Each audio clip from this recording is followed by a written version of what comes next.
সারা দেশের মতো চট্টগ্রাম শিক্ষা বোর্ডের অধীনে ১১৪টি কেন্দ্রে এইচএসসি ও সমমানের পরীক্ষা শুরু হয়েছে। সকাল ১০টায় বাংলা প্রথম পত্রের মধ্য দিয়ে শুরু হয় পরীক্ষা, চলবে ৮ই আগস্ট পর্যন্ত।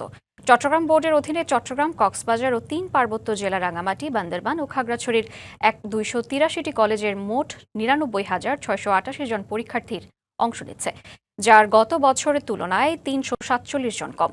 পরীক্ষা সুষ্ঠু, শান্তিপূর্ণ, নকলমুক্ত পরিবেশে সম্পন্ন করতে শিক্ষা বোর্ড, জেলা প্রশাসন ও আইন শৃঙ্খলা বাহিনীর পক্ষ থেকে নেওয়া হয়েছে ব্যাপক প্রস্তুতি।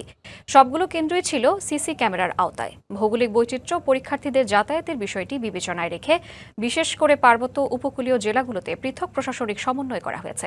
সুষ্ঠুভাবে পরীক্ষা সম্পন্ন করতে শিক্ষা বোর্ডের পক্ষ থেকে ২৩টি ভিজিলেন্স টিম গঠন করা হয়েছে। এর মধ্যে ১৫টি সাধারণ এবং ৮টি বিশেষ টিম।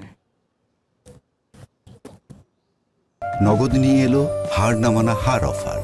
সর্বনিম্ন ১০,০০০ টাকা রেমিটেন্স নগদে পাঠালে থাকছে স্বর্ণের হার জেতার সুযোগ।